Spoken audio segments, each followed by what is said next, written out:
Boa noite, bom dia, boa tarde, não sei qual é o horário que você está assistindo este vídeo, mas deixa eu só te adiantar.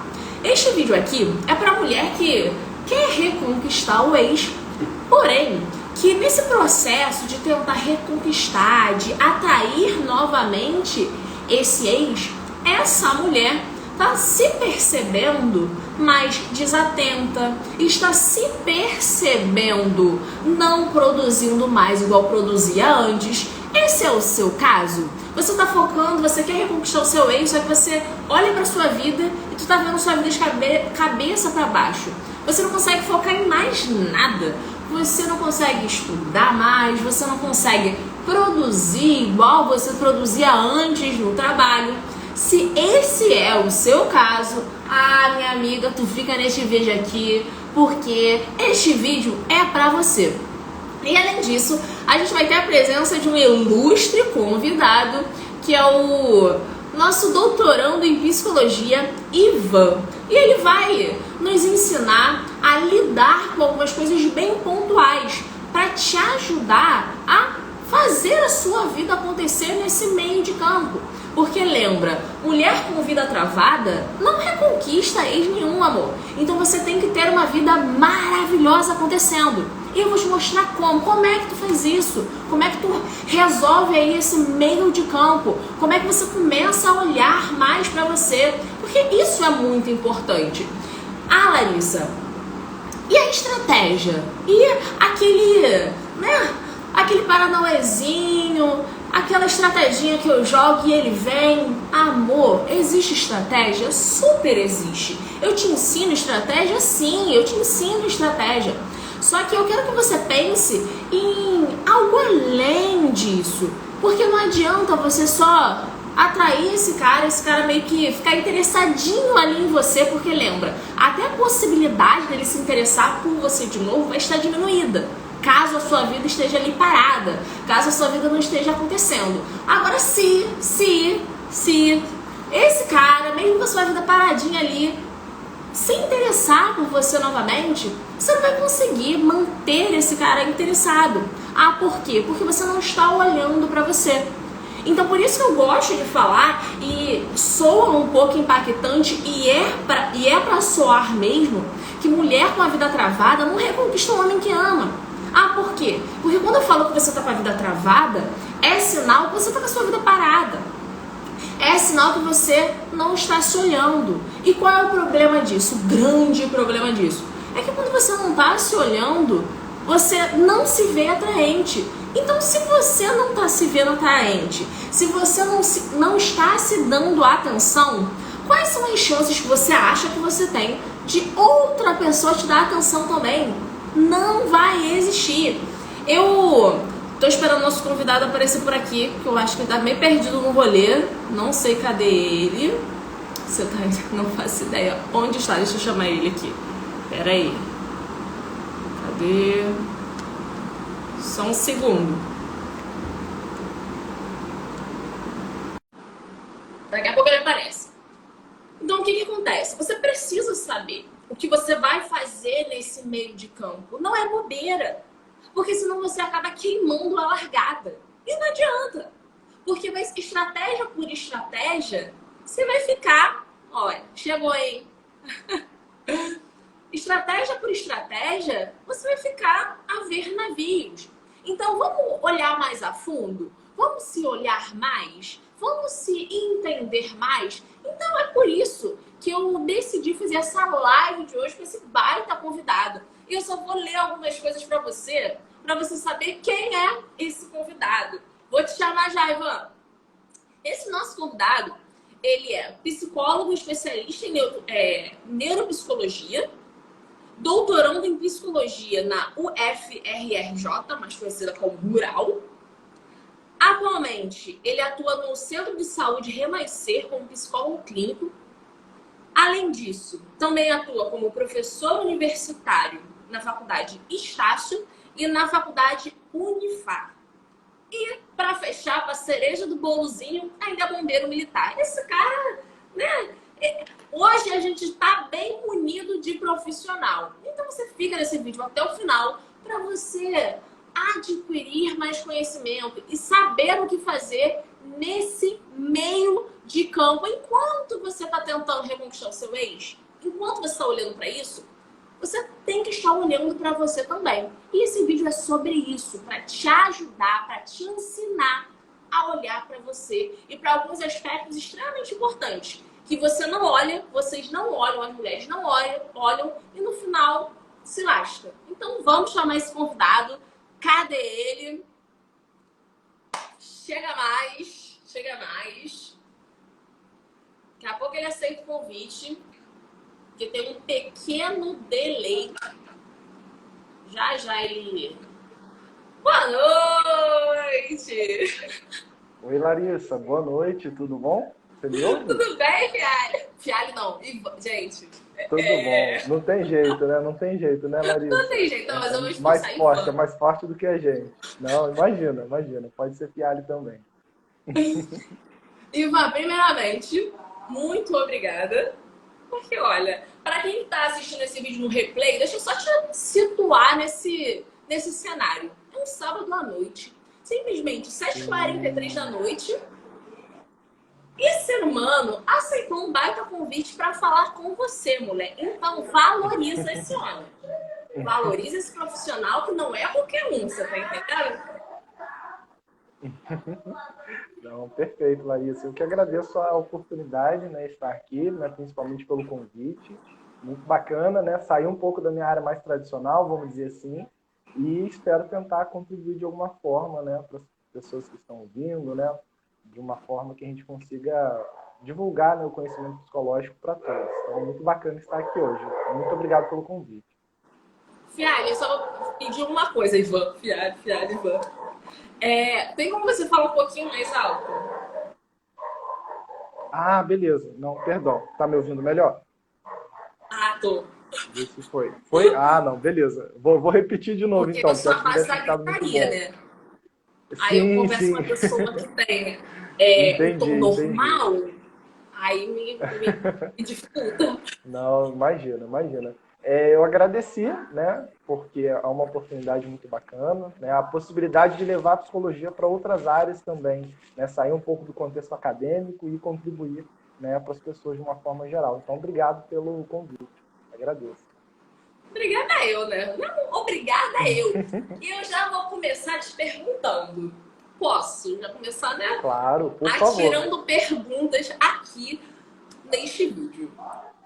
Ivan, eu recebo muitas mulheres que têm uma queixa em comum na minha consultoria. A queixa é a seguinte, Larissa, eu tô focando em reconquistar o meu ex, porém, em contrapartida, eu tô tendo uma dificuldade muito grande de focar nos meus estudos, focar no meu trabalho.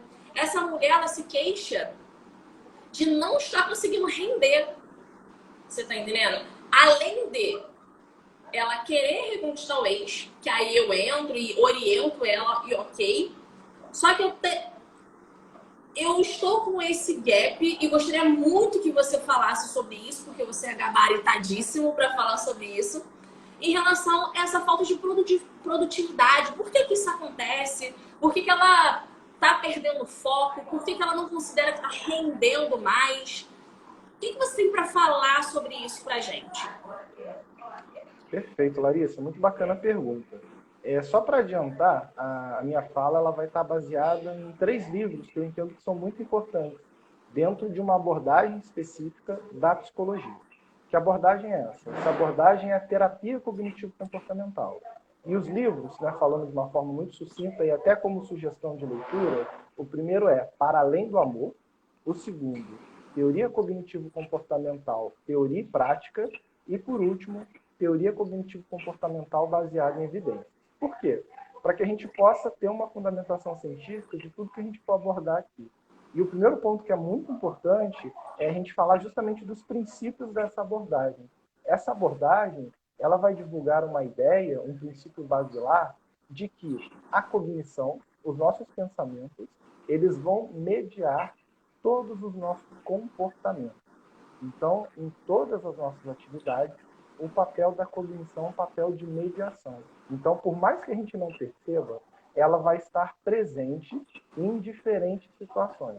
Então faz sentido a gente pensar nesses relatos que você aponta para a gente, que esses aspectos eles podem estar associados a conteúdos, a pensamentos que até então não foram muito bem elaborados, né? Não foram muito bem organizados. E, consequentemente, isso pode gerar alguns tipos de limitações. Justamente porque, a partir desses princípios, a gente entende que isso, de uma forma muito abrangente, uma determinada situação, nesse caso específico, um relacionamento amoroso, pode gerar um pensamento, como, por exemplo, um pensamento com conteúdo de fracasso, com conteúdo de impotência. Consequentemente, esse pensamento ele está associado com aspectos emocionais. Né? Nesse nosso contexto, a gente pode citar, por exemplo, a tristeza. E, decorrente disso, a gente tem a manifestação comportamental disso. E aí, por exemplo, a gente tem aqueles relatos. Né? Ah, eu não sinto mais vontade de fazer atividade como eu fazia antes, eu não sinto mais vontade de me relacionar com outras pessoas. Então, de uma forma muito abrangente, né, a gente tenta aprofundar isso mais no decorrer do nosso encontro, eu entendo que a cognição, esse princípio da mediação cognitiva, ele vai pesar de uma forma muito significativa em como essas pessoas vão encarar esses relacionamentos. Tem uma citação muito interessante, né, dos filósofos estoicos, que eles vão justamente trazer essa base filosófica da teoria cognitivo-comportamental, que é a seguinte, essa é uma afirmação do Epiteto, um grande filósofo estoico. O evento em si não é o que angustia o ser humano, mas sim a interpretação que ele faz desse evento. Então, seria justamente o destaque, né, para como o pensamento, como a cognição, ela é importante na hora da gente lidar com qualquer tipo de situação, nesse caso mais específico, falando de relacionamento. Eu adorei a citação, diga-se de passagem, só um adendo, achei maravilhosa, porque de fato é isso. Eu tenho uma outra pergunta que eu acho que eu vou já dar uma emendada nisso que você falou. Claro. Só que antes eu queria fazer um comentário em relação a essa questão do não estou rendendo. Eu acho e eu percebo muito isso nas sessões, que existe uma autocobrança muito grande. Eu fazia, por exemplo, eu fazia 3 processos, 4 processos em uma semana. Agora eu consigo fazer 2. Caramba, que má profissional que eu sou, que desqualificada que eu sou. Sendo que essa mulher não para perceber que existe um movimento atípico naquele momento na vida dela. Um movimento que exige colocação de energia. Porque a gente esquece desse detalhe. As coisas, os cenários da nossa vida demandam energia. Então, essa mulher, ela passou por um rompimento, ok que ela quer voltar com o cara e a gente não tá pra colocar jogo de valor, tá tudo bem. Só que ela esquece que ela está passando por um processo diferente do que ela havia passando antes. Então é óbvio que ela não vai render a mesma coisa. Se ela estuda, é óbvio que ela não vai conseguir estudar a mesma quantidade de horas, é óbvio. Então acho que reconhecer isso e se acolher é algo que é muito saudável.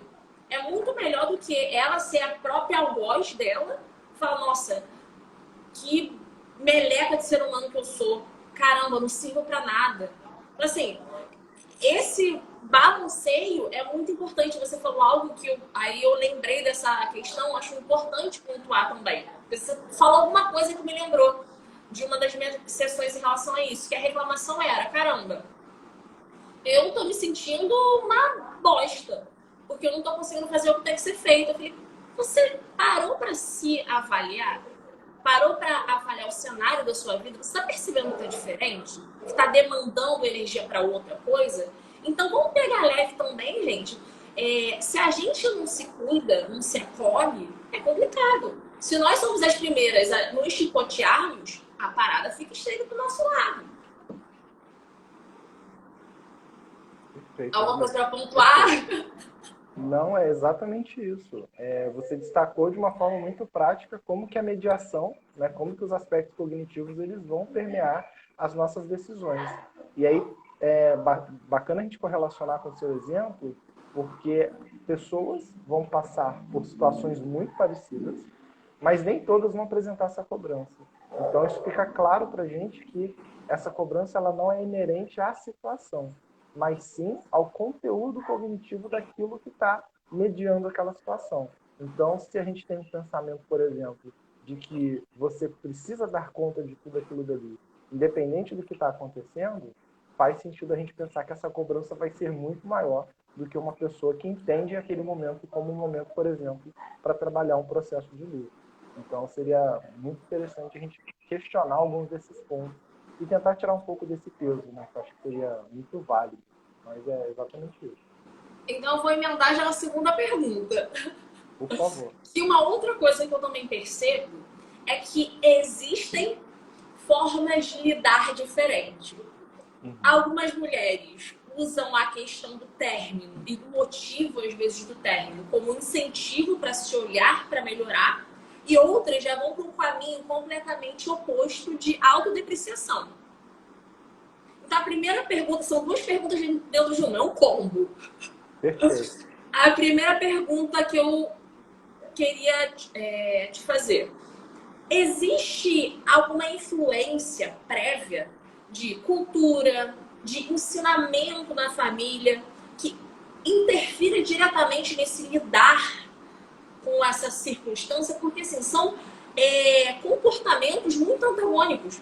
Ou a mulher leva muito de boa e faz daquilo um combustível para ir para frente, ou ela se enfia dentro de um buraco e se joga a pá de cal. Perfeito, Larissa. Muito bacana esse ponto também, até para a gente tentar aprofundar alguns aspectos em relação a esses conceitos, né? Então, se a gente fala no primeiro momento que um dos princípios fundamentais é justamente o papel da mediação, né? Como que a cognição ela vai estar presente em diferentes contextos, faz sentido a gente aprofundar em relação ao que seria essa mediação e o que seria essa cognição. Então, num primeiro momento, e num caráter mais superficial, os autores eles podem denominar o chamado pensamento automático. O que seria esse pensamento? São pensamentos que surgem de uma forma espontânea e que não são provenientes de um raciocínio reflexivo. Ou seja, eles não são consequências da sua reflexão perante a algo. Eles surgem de uma forma mais desassociada, né? Vamos dizer assim, de uma forma mais solta. E a gente entende de uma forma errônea que esses pensamentos eles são baseados em evidências. Só que na grande maioria eles estão relacionados à insegurança. Então a gente está falando num primeiro nível de pensamento, pensamento automático. Só que se a gente aprofunda mais um pouquinho e fala da base desses pensamentos, a gente começa a falar, alguns autores, crenças nucleares e outros autores, esquemas. E aí a gente fala aquele conteúdo que a gente tem de mais profundo em relação a esse papel cognitivo. E esses elementos, né, essas crenças nucleares, eles estão muito relacionados aos períodos iniciais de desenvolvimento, que é justamente onde a gente começa a fazer associações e percepções do mundo. Então, com certeza, aspectos culturais, aspectos familiares, vivências passadas, principalmente nos períodos iniciais de desenvolvimento, podem contribuir na formação desses pensamentos mais enraizados. E, consequentemente, esses pensamentos mais superficiais, eles podem estar relacionados a esses pensamentos. Então, um exemplo, né, de um pensamento nuclear seria, por exemplo, uma crença de desamor, né? Então, a pessoa não entende que ela seja uma pessoa merecedora de ter um relacionamento saudável, né? De ter um relacionamento onde haja uma cumplicidade, onde haja, de fato, uma troca entre as pessoas que estão ali. Se existe essa crença de desamor, né, o pensamento automático que estará baseado nessa crença não está relacionado a um conteúdo adaptativo. Pelo contrário, vai ser um conteúdo associado a essa crença maior. Então, por exemplo, um pensamento automático baseado nessa crença de desamor, a gente pode pensar justamente numa pessoa que fala o seguinte: olha, ele está fazendo esse comportamento, ele teve essa atitude, mas não é porque ele gosta de mim, mas é porque simplesmente ele quer esconder algo. Né? Então, a gente terminou o nosso relacionamento não porque foi algo em comum acordo, mas porque a culpa é somente minha. Né? Eu fui a responsável por terminar. Eu sou a única responsável por esse término. Então, perceba que a questão da mediação ela está muito presente também nesses aspectos, principalmente porque as nossas experiências passadas e os períodos iniciais de desenvolvimento vão ser a régua que a gente vai utilizar para medir essas situações. Se essa régua ela está prejudicada, esses pensamentos necessariamente eles serão desadaptativos e, consequentemente, vai favorecer o maior sofrimento e uma maior dificuldade para superar esses eventos que, por si só, já são eventos complicados. Caramba, você falou umas paradas que fazem muito sentido observando de fora mesmo. Porque a forma como essa mulher se enxerga é a forma como ela lida com essa questão do término. E uns pontos que são muito interessantes, porque eles são muito repetitivos das consultorias, é o seguinte: elas se culpam muito. Aí eu pergunto, tá bom, supondo que a culpa é só sua, vamos fazer uma suposição aqui, a culpa é só sua.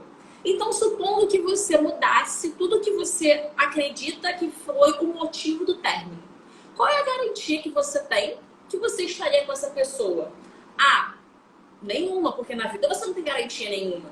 Então, ficar nutrindo essa questão da culpa, de caramba, foi só o que eu fiz, é muito delicado. Até mesmo porque no relacionamento, a gente parte do princípio que são duas pessoas se movimentando para dar certo.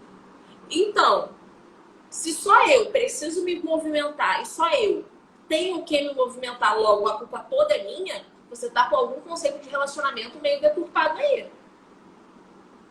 Porque elas trazem muito essa culpa do caramba, fui eu. Falei, tá bom, mas a outra pessoa não tem responsabilidade nenhuma, tá tudo bem você reconhecer a sua parcela de responsabilidade. Isso tem muita humildade. E é a partir disso que você se olha e você melhora. Ah, Larissa, eu era muito ciumenta. Ótimo. Você reconheceu a sua parcela de responsabilidade. Aí são coisas diferentes. Beleza, eu reconheci a minha parcela de responsabilidade, porém, eu não me culpo. Ah, por quê? Porque eu tenho igual você falou, minhas crenças nucleares, eu tenho a minha insegurança. A partir do momento que eu reconheci que eu tenho essa insegurança, que eu sou ciumenta, eu escolho olhar para isso. Isso é diferente da mulher que, caramba, eu sou ciumenta e eu nunca vou ficar com ninguém, e a culpa sempre vai ser minha e eu nunca vou dar certo com ninguém. São pontos de partida diferentes. Eu achei muito interessante o que você falou. E uma outra pergunta, que é o combo da pergunta. Como que essa mulher lida com isso? Porque ela já está se jogando a pá de cal. Ela já está nesse movimento de beleza, a culpa é minha, eu me chicotei. Tá.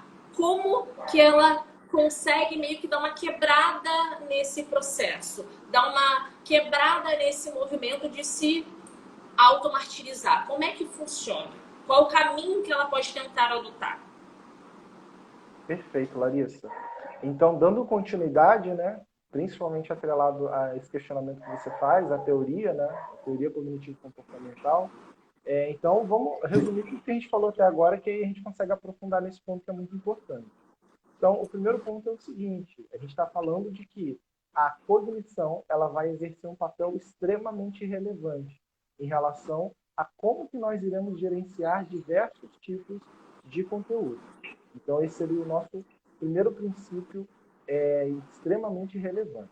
O segundo princípio, né, alguns autores, né, principalmente nesse livro, Terapia Cognitivo-Comportamental baseado em evidências, eles vão resumir esses princípios em algumas hipóteses. Então, essa é a hipótese da mediação, de que a cognição ela vai mediar todos esses aspectos. O segundo princípio seria justamente a hipótese de acesso, que está muito atrelado ao seu questionamento. Então, esses conteúdos, eles são passíveis de serem acessados, desde que a gente realize certos treinamentos para conseguir acessar esse conteúdo. Então, eles não são indisponíveis. Que conteúdo é esse? O conteúdo cognitivo. Esses pensamentos que muitas das vezes são pensamentos automáticos, que a gente não tem ciência da origem e nem de como que eles acontecem. E a última hipótese é justamente a hipótese de mudança, ou seja, se existe o papel da cognição, se eu posso acessar essa cognição, consequentemente eu posso mudar essa cognição. E se eu mudo a cognição, e a gente está defendendo desde o início que é a cognição que vai desencadear, por exemplo, determinados comportamentos, consequentemente eu também mudo esses comportamentos. Então, como é que seria essa hipótese de mudança? Se a gente está dizendo que esses pensamentos que são, vamos denominar agora como desadaptativos, né, justamente por trazerem um prejuízo para nós. Se a gente está falando justamente de pensamentos desadaptativos, faz sentido a gente tentar criar estratégias para fazer com que eles possam vir a ser mais adaptativos.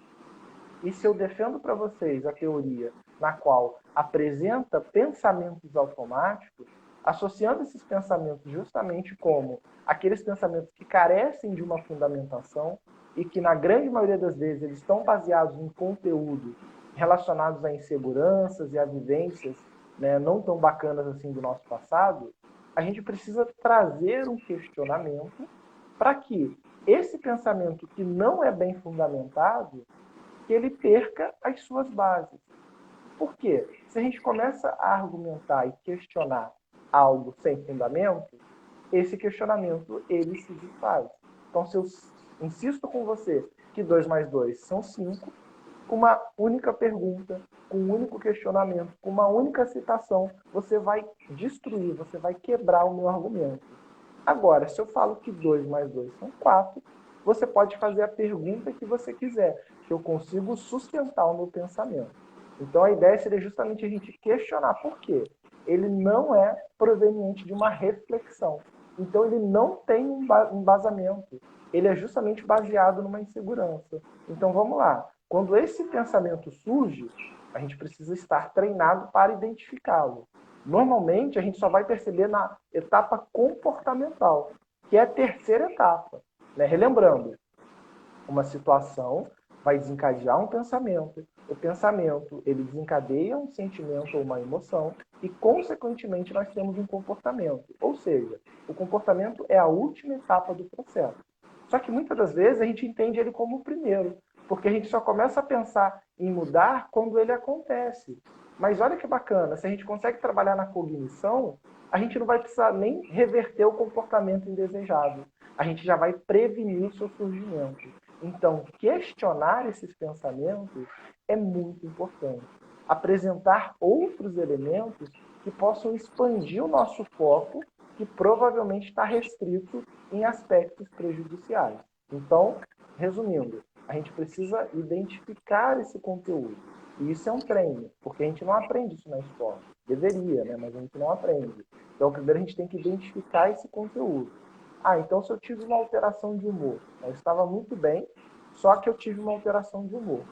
E aí eu preciso refletir. Caramba, o que passou pela minha cabeça? Pode ser que no primeiro momento a gente não consiga fazer, mas é um treino. Então, com o passar do tempo, isso vai ficar mais acessível. A partir do momento que eu identifico o pensamento, né, por exemplo, eu fui o responsável pelo término desse relacionamento. Né, toda a culpa cabe a mim. Então, com esse pensamento, faz sentido que eu tenha alguns comportamentos relacionados, por exemplo, a uma baixa autoestima, porque eu fui o único responsável por esse término. Então, quando esse pensamento surge e eu questiono ele, será que realmente, né, eu contribuí somente para o fracasso? Será que eu não agreguei em nada? Ou será que eu não consigo tirar nenhuma experiência boa desses episódios vivenciados? Então, percebe que a gente não quer mudar a realidade, mas é que a gente quer enxergar ela de uma forma mais adaptativa. Enxergando um evento que muitas das vezes foi, de fato, muito prejudicial do ponto de vista imediato por causar sofrimento, mas, na verdade, esse evento pode ser aquele evento que vai possibilitar um processo de aprendizagem e que lá na frente vai possibilitar a gente estabelecer relações, de fato, mais saudáveis. Mas porque nós conseguimos aprender. Então, acho que isso seria muito interessante. É possível mudar, sim. É trabalhoso, né? Vai exigir alguns recursos, mas isso é viável. Nossa, caramba! Você falou, eu fiquei só refletindo na questão do questionamento, porque é verdade. Isso está até incluído na próxima pergunta que eu ia te fazer. Eu acredito que entra nessa mesma linha. Que eu ia te perguntar, em relação à culpa. Porque essas mulheres se culpam muito. E é essa palavra em comum. Eu me culpo. Então, essa questão, perdão, essa questão de você falar de questionamentos que se sustentam ou que não se sustentam é muito bacana. Você consegue me dar um exemplo de como seria, por exemplo, essa questão da culpa? Um outro exemplo, Claro. você me deu um, se você pudesse me Uhum. dar um outro. Ah, ela se culpa Claro. porque o relacionamento acabou. Como seria na Sim. prática essa mulher se questionando, refletindo e vendo se ela tem bases que sustentam essa suposta verdade? Perfeito, perfeito, Larissa. A questão da culpa, a gente pode associar com outros elementos também dessa teoria, que vai deixar a nossa conversa mais interessante. Por exemplo, então, retomando, né, o papel da mediação, né, o princípio básico da terapia cognitivo-comportamental, a cognição ela vai mediar todas as nossas relações, né? Então, ressaltando, né, a citação do Epiteto, mais importante, né, não é a situação que vai afligir o homem, mas as interpretações dele daquela situação. Então, isso vai possibilitar, agora a gente correlacionando com a questão da culpa, entender que essas distorções elas foram categorizadas e organizadas. E muitos autores vão denominar como distorções cognitivas. O que é isso? Uma interpretação desadaptativa da realidade que vai gerar sofrimento. Então, essas distorções elas vão ser justamente a origem da culpa. Por exemplo, temos a distorção que vai falar sobre uma generalização. Então, eu sou responsável por todos os aspectos desse evento. Existem algumas distorções que vão ser denominadas, por exemplo, como filtro mental. O que seria isso? Eu somente consigo enxergar aspectos desfavoráveis, aspectos negativos, e eu desconsidero aspectos positivos. Então, eu de fato, né, tenho um filtro. Existe também alguns aspectos, algumas distorções que vão trabalhar com opostos, né? Então, eu só trabalho com dois desfechos. Ou vai dar muito certo, ou vai dar muito errado. Não tem um meio termo. Isso normalmente vai gerar Qual é o nome algum tipo dessa? de sofrimento. Oi? Qual é o nome dessa? Qual é o nome dela? Então, essas são distorções cognitivas, e no caso dessa distorção específica, a gente pode pensar, por exemplo, numa polarização. Né? A gente pode Ah, pensar numa maximização ou numa minimização. Né? Então, ou está muito bom ou está muito ruim. Né? Você não não existe meio consegue. termo. Exatamente. Então, até uma sugestão que eu faço, né, para todos vocês é dar uma olhadinha, né, em relação a essas distorções. A lista é muito grande, né, é um conteúdo, né, que serve, justamente para a gente refletir um pouco, mas eu entendo essas distorções cognitivas justamente possibilitando, por exemplo, né, alguns tipos de sentimento. Né, e aí a gente poderia colocar, por exemplo, a questão da culpa, né, que é algo que você acaba atribuindo a responsabilidade, né, basicamente, de um único indivíduo por um processo que fala de mais de um indivíduo.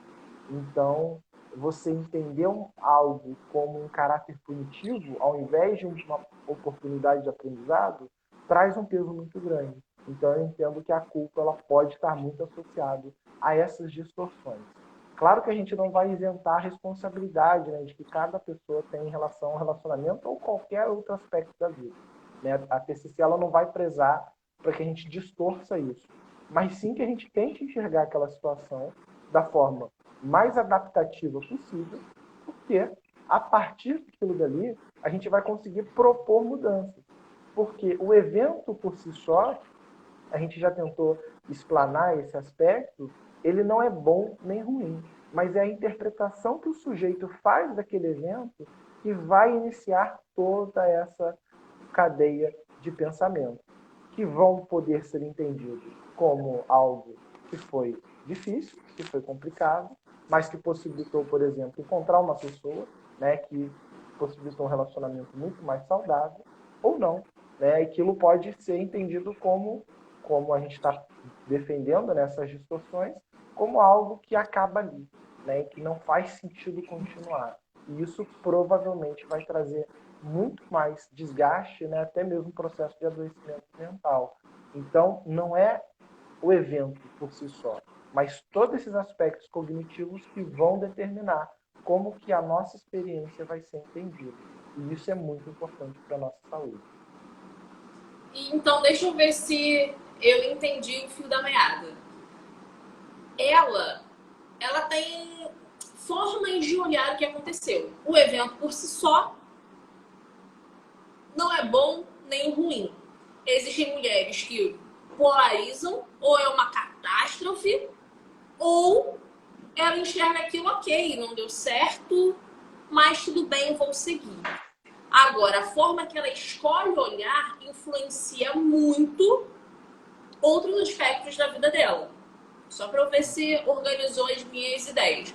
E uma coisa que você falou, e é uma coisa que eu trago para a questão da consultoria, porque eu observo, é justamente isso. É o olhar diferente. Porque, gente, mulherada que tá vendo esse vídeo, você tem formas de olhar. Você pode treinar as suas formas de olhar. A gente não tá falando para você trivializar a sua dor. Tá doendo? Tá doendo.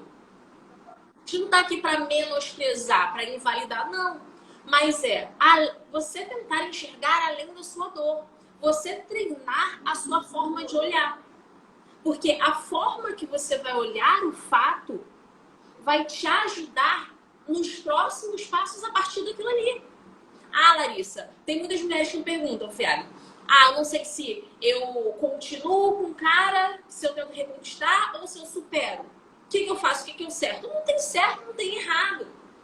Depende de você olhar para esse relacionamento, beleza, acabou. Acabou por quê? Qual é a minha influência? Qual é a minha influência? Eu tive responsabilidade? Eu consigo sanar essa responsabilidade? Não, Larissa, eu não quero mais. Bola pra frente, ok também. Só que tentar treinar esse seu olhar para tirar um pouco dessa catastrofização, que foi o termo até que você usou comigo e um dia que a gente estava conversando. Tirar um pouco dessa questão da catastrofização. Não é para morte. Então, ou você treina o seu olhar para um aspecto, para uma lente de aprendizado, que, ok, o que essa situação na minha vida tem para me ensinar? Porque se você é uma mulher, por exemplo, ciumenta, por exemplo, igual tem uns que me falam, Larissa, eu sou insegura, eu sou ciumenta, o cara terminou comigo porque eu ficava monitorando. Uma pessoa que é saudável é muito delicado ela escolher estar ao lado de uma pessoa que descompensa, que não proporciona um relacionamento saudável. Então, se esse cara não é o cara que faz besteira, se ele é um cara saudável, dificilmente ele vai ficar ao lado de uma mulher que é neurótica de ciúme. Muito difícil.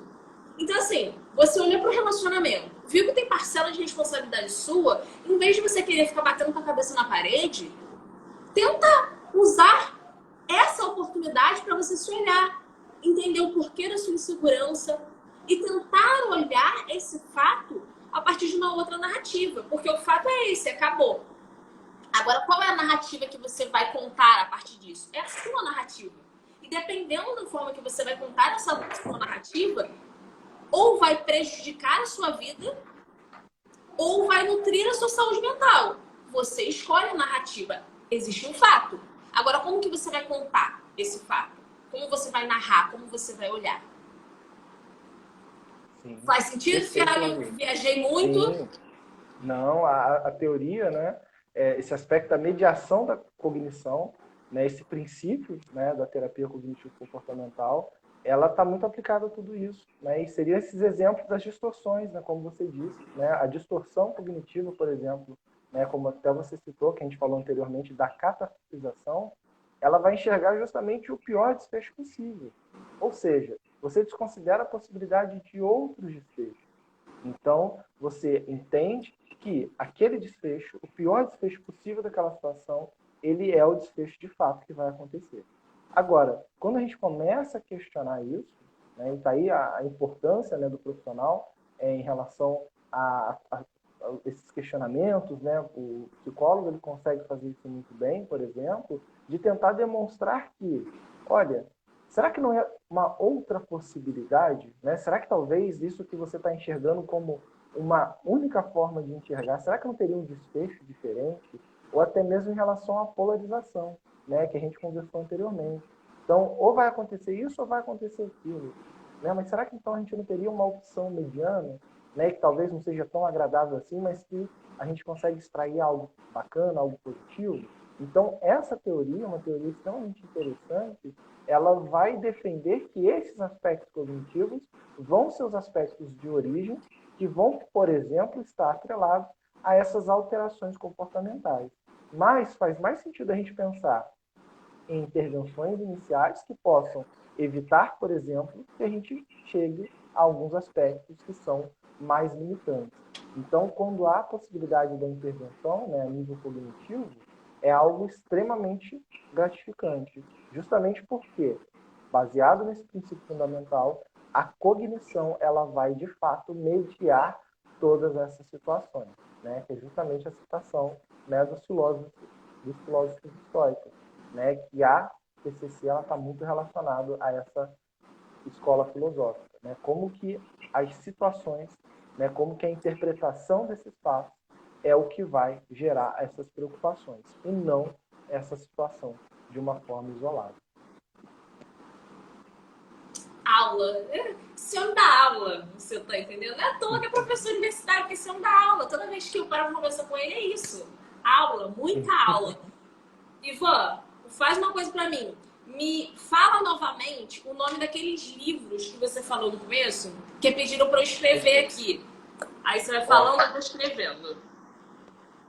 Para Além do Amor, para Aham. confirmar, Para Além do Amor, é do Aaron Beck, né, que é o grande autor, né, a grande referência, pensando, né, no A parte organizador, do né. nome eu já não vou escrever, porque é um Ah, bagunça. sim, depois eu vou te passar também, no enjoadinho.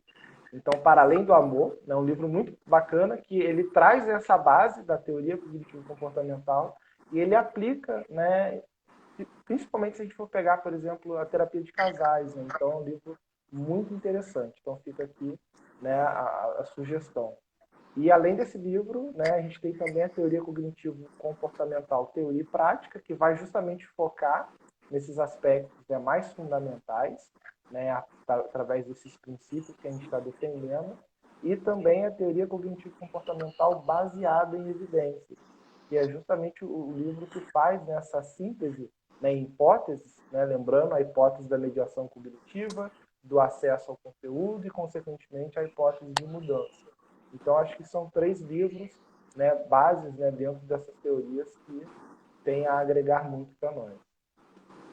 Olha, tenho certeza que quem chegou nessa live até o final e quem vai assistir esse vídeo depois vai sair muito cheio de conhecimento, muito cheia de conhecimento, porque, cara, conversar com você é sempre uma aula. Que bom que espero que tenha contribuído de alguma forma. Com certeza contribuiu. Então, E tá bom. me fala, onde as pessoas podem te encontrar? Como as pessoas podem entrar em contato profissionalmente com você? Ah, perfeito, Larissa. Então, eu faço atendimento, né, atendimentos online, e eu recebo, né, as mensagens pelo Instagram, né, o Ivan, arroba, né, Ivan Fialho, Neuropsicologia. Atualmente, o meu foco maior, né, é justamente na neuropsicologia, né, essa questão da quantificação, né, da avaliação dos domínios cognitivos, né, auxilia muito, por exemplo, em transtornos mais específicos, né, como o próprio TDAH, o TEA, dificuldades, né, específicas de aprendizado. Mas também faço atendimento, né, baseado nessa teoria, né, baseado nos pressupostos da terapia cognitivo-comportamental. Então, fica aí à disposição o meu contato, tá bom? Então, você que gostou dessa live, desse vídeo, você que chegou até o final e que quer ter a oportunidade de ser acompanhada por esse baita profissional, você vai lá no Instagram dele, você entra em contato com ele, alinha e começa, meu irmão, porque terapia é vida. Terapia é um negócio que você não tá entendendo. Quando tu começa, você não quer sair, porque é uma parada muito louca. E aí, igual você falou no começo, a gente não é ensinado na escola a lidar, né, com as nossas emoções, a gente não é ensinado a lidar com os pensamentos que aparecem na nossa mente. Então, quando a gente começa, então a gente vai crescendo lidando como a gente pode. Então, quando a gente, Exatamente. consegue formas mais saudáveis de lidar com os nossos pensamentos, é muito bom. Porque você falou uma parada que eu esqueci até de pontuar. Mulherada, preste atenção numa coisa, tatua na testa, põe no teto da cama para vocês não esquecerem. Nem tudo que você pensa é verdade. Então, por isso a importância de você aprender a questionar, por isso a importância também do mediador. É muito importante porque a gente acha que tudo que a gente pensa parte de pressupostos verdadeiros, só que não. Os nossos pensamentos têm uma aleatoriedade que às vezes a gente não consegue explicar, ué, mas de onde saiu isso? Então, se a gente partir do pressuposto que tudo que a gente pensa é verdade, a gente vai para um caminho muito perigoso, muito complicado. Então, procura o Fiário, Ivan, né? Fiário para os mais íntimos, Ivan para vocês.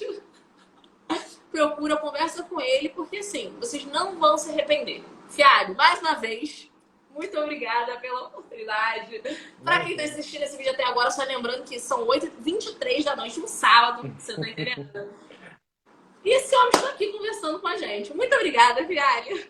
Por nada. Eu que agradeço a oportunidade, Larissa. Espero que tenha contribuído de alguma forma. Estou à disposição e é um prazer, né, poder falar da psicologia, mais especificamente da TCC.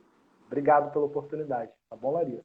Quem gostou desse vídeo, comenta aqui embaixo, compartilhe esse vídeo. Se você não é inscrito, se inscreva no canal, segue no Instagram, segue o bendito do Dr. Fiário também. Excelente dobradinha, Gabi. Ah, Gabi. Um abraço, Gabi. Siga esse homem que... Gente, é sempre assim. Você para conversar, eu tenho essa oportunidade, para conversar 10 minutos com esse homem, é simplesmente uma aula. Ele é sabe, um poço de conhecimento. Ele conversando com você, ele expõe o conhecimento, uma naturalidade, que você fica de queixo caído. Então, assim, super indico esse profissional, tá bom? Obrigado mais uma vez, tá, Fiário? Gente, eu vou fechar a live por aqui. Grande beijo, Fiário. Muito obrigada. Eu que agradeço. Tchau, tchau. Obrigado, Larissa.